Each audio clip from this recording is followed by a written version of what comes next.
From Tech Shit, and this is an iPod Touch. You've probably seen one before, and this is a third generation. Oh, sorry. You're probably thinking, oh, another iPod Touch video. We're going to try to make this one original. Try, and hopefully you'll like it. So this is third generation iPod Touch, 32 gigabytes, and the third generation, as you may know, comes in 8 gigs, 32 gigs, or 64 gigs. And the 32 gigs and 64 gigs part of the third generation are 50% faster than the second generation.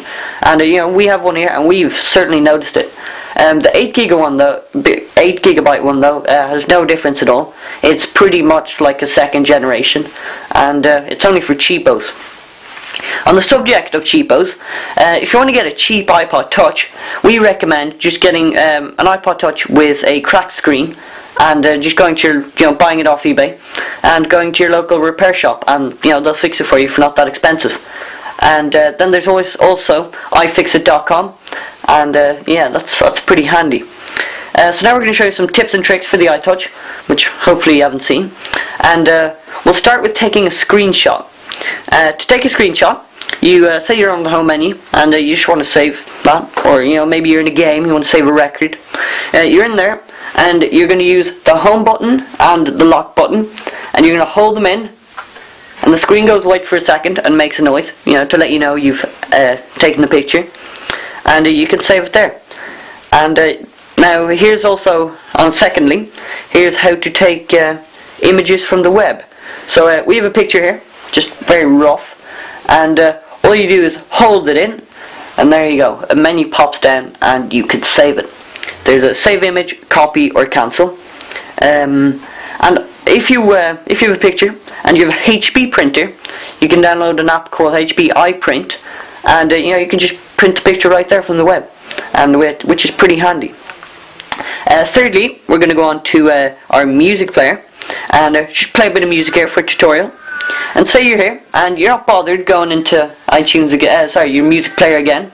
You can just double tap, and your mini music player will pop up.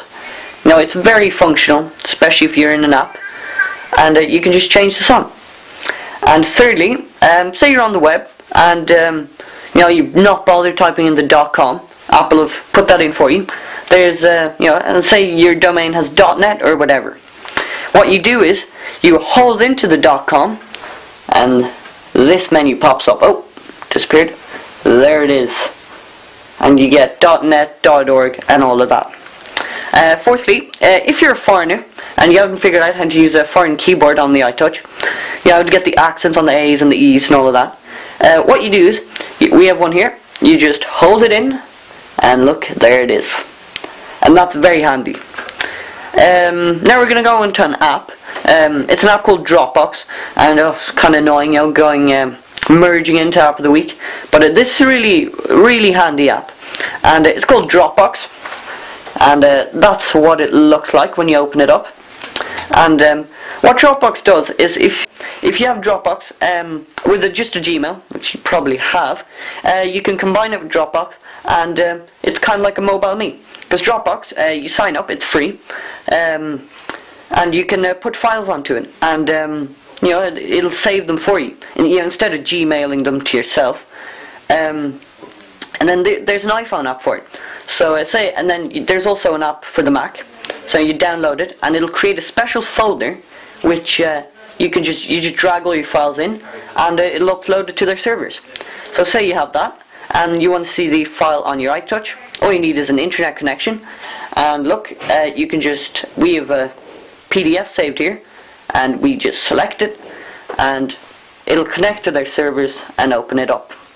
And all you need, as I said, is a username.